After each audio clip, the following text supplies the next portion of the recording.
Welcome back. I'm Austin Westfall. Let's get the latest on the Russia-Ukraine war. National security analyst and retired Marine intelligence officer, host of the Strat podcast, Hal Kemper, is standing by. Hal, as always, it's good to see you. What I wanted to do with this interview is just take a wide lens look at the Russia-Ukraine war as a whole. We were just looking at this post from Ukrainian President Vladimir Zelensky. He says he held a meeting of the military cabinet. This was posted today. The post gets cut off, but it does say at the bottom of it that they're preparing for a meeting between Ukrainian and American officials. It's going to take place tomorrow in Saudi Arabia. Before you and I talk about the past week of war and ceasefire negotiations, what are we looking at tomorrow? Well, what we're looking at tomorrow with Saudi Arabia is it's almost like shuttle diplomacy. The U.S. is the mediator, if you will, and the Russians will be in one room in Riyadh, and the Ukrainians will be in another room, and they're literally going to go back and forth. It's like, okay, what's the Russian position? Run over to the Ukrainians. Okay, what's your counter proposal? What's the Ukrainian position? And so they're going to be they won't be meeting face to face, at least not initially, unless something changes.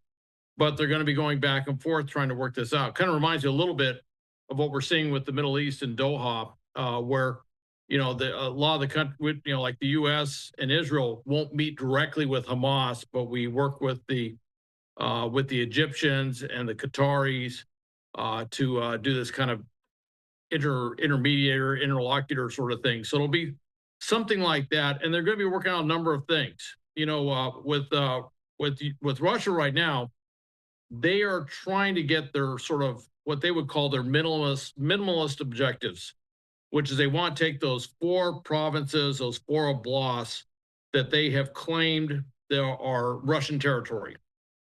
Now, Putin has never really forsaken his maximalist objective, which is to take all of Ukraine completely and make it part of Russia. But that's kind of the going in thing. But the thing is that Russia doesn't completely occupy all of those territories. They occupy a lot of the territories, particularly in the Donbass. They occupy a lot, but not all of it. Now, the other side is the Ukrainian side, which is, do they want to cede any territory to Russia? And obviously, up till now, of course not. They say it's sovereign Ukrainian territory. So there's a pretty big gap between those two. Now, with the first phase and what we're going to see this week is they're going to try and push for a comprehensive 30-day ceasefire, which should be freezing on the existing lines. That's what it should be. But there's still a lot of work to be done to get to that point. So, Hal, this past couple weeks has been a busy couple of weeks as it relates to this war. We keep hearing Saudi Arabia, Saudi Arabia, Saudi Arabia. My question here is, right now, where does the war stand? Let's just let everybody know what's going to be talked about tomorrow. We've heard of ceasefire negotiations relating to energy infrastructure. We know that the Ukrainians, at first we heard Russia would sign on for a 30-day or so temporary partial ceasefire, and then we heard that Ukraine would be okay with something similar to that. As it stands right now, is that partial ceasefire in place at this hour? De facto, no. Rhetorically, maybe. I'm not quite sure. It's very strange. It looked like that both sides had kind of agreed to. At first, it was going to be energy infrastructure would not be attacked. And then it was energy and infrastructure would not be attacked. And that was that was something that was put out by the White House. And then President Zelensky talked about energy and civilian infrastructure wouldn't be attacked. And those terms have never quite been reconciled. There's a big difference between saying energy infrastructure and energy and infrastructure. And then you have to define, what do you mean by infrastructure? What do you mean by energy? And I'll give you an example. Up in Kursk, there is a fueling station that was recently hit. The Russians are claiming that the Ukrainians did it to attack energy infrastructure, and it was a violation of the, quote, ceasefire, which is not clear if it actually is a ceasefire. And the Ukrainians are saying, no, this is something Russia hit. By the way, they've been shelling this same fueling station all along. Well, is that energy infrastructure? Is it energy? Is there really a ceasefire in place? That's part of the question on this. And of course, Russia has continued to attack things which are infrastructure and energy sites this last week. And Ukraine has also been attacking things which are what I would call energy infrastructure, such as major fuel or oil pumping stations, depots, if you will. The other thing, too, is though Ukraine has also been attacking a number of things. They have a very long range drone, which is very capable of going about 600 miles into the country. And they also have a longer range cruise missile. It's a modification of their original anti ship Neptune C missile, but that goes several hundred miles. And both of those have put a lot of new targets in Russia as things that can be hit. And these are not subject to a U.S. freeze on aid or anything like that. These are homegrown, home-produced missiles and drones from Ukraine itself. So Russia's looking at this, and part of the pressure on Russia is they better do something soon, because all of a sudden there's a whole bunch of things that are energy infrastructure, energy and infrastructure in Russia that can now be hit by the Ukrainians. Now, for Ukraine, they've always been targeted with all those things by Russia, but it's starting to kind of even up those scales.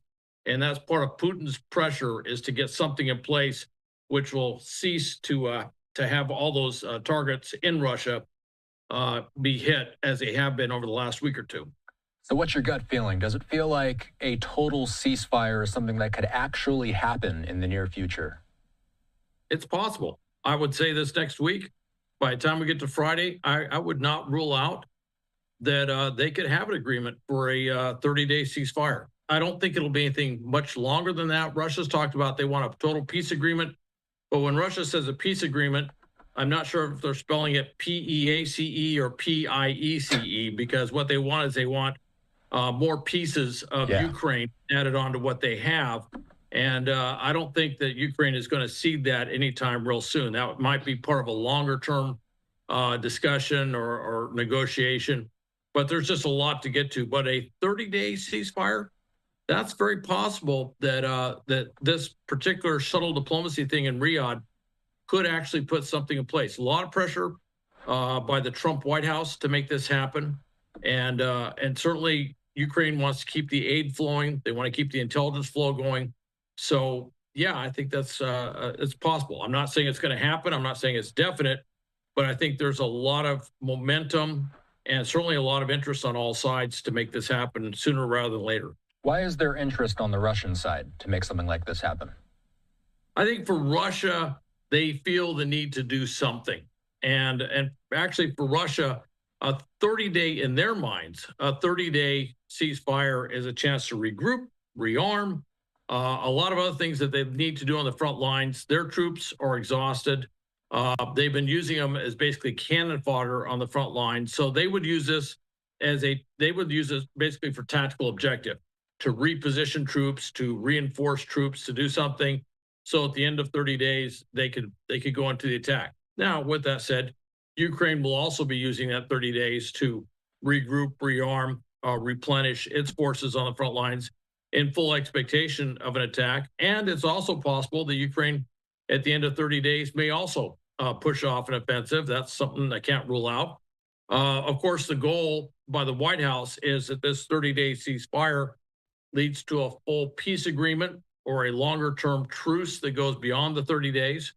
But we'll see. Right now, Putin certainly doesn't appear to feel any great pressure to concede anything in order to make this happen. And at some point, Russia's going to have to make concessions.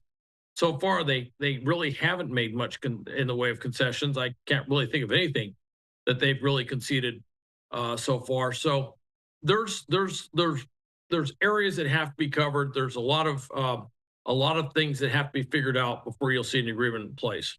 Real quick before we go, Hal, what's going on with the Strat podcast this week? What do you have coming up? Well, the Strat podcast this week is going to talk about everything that's going on. I'm going to talk about the Middle East. I'm going to talk about Turkey, what's going on with Erdogan, and of course, arresting the mayor of Istanbul, his number one political opponent. So I'm going to talk to him about that.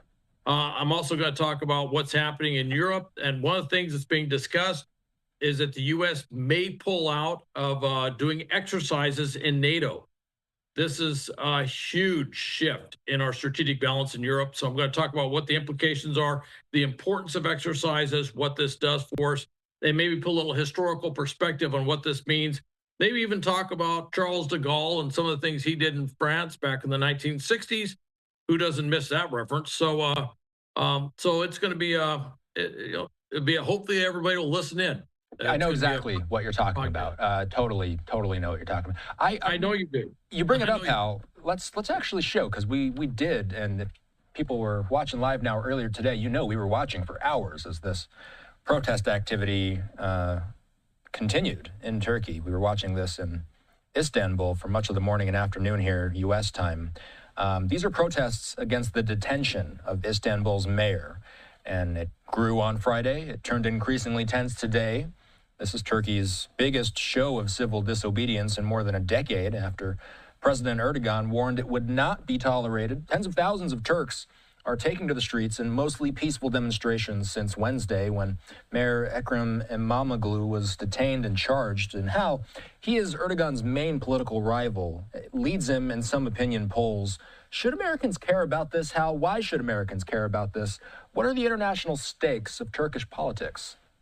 Well, he leads him in opinion polls by double digits. If the election was held today, he would almost assuredly win. He would become the president of Turkey. And it wasn't just the mayor. It was a bunch of people around the mayor. There were academics, there were journalists, there were others. This was a full sweep to take this out. And what you're seeing on the streets, and why we should be focused on this, is these are younger people. These are people in their late teens, 20s, early 30s. This is the next generation. And what they're all saying is, look, we have got to take democracy back for Turkey. They've looked at this shift away, this slipping into what they call dictatorship under Erdogan, and they're saying, look, we have to stand up, we have to take this back.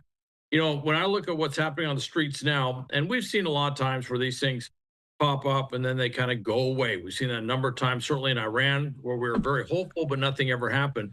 But when I look at what's happening here, it does remind me of scenes from 1989, 1990, certainly 1991 in Eastern Europe, various Soviet republics, certainly, and what happened there. And of course, as a Cold Warrior, I can tell you at the time, none of us saw that this was going to be the end of the Warsaw Pact all of a sudden, or that the Soviet Union would collapse. But I'm looking at this on the streets, and I look at the makeup of who is on the streets, and I think this could have real legs. I think this could really force things to happen, and we'll see. We'll see if Erdogan relents, and all of a sudden you see the mayor released, and some of these others released that were also arrested. I think that would be a big sign of where this is going. If he doesn't, I think you're going to see more protests for a while, and it may get a little bit more intense. All right, Hal. Thanks. We'll talk soon. All right. Thank you, Austin.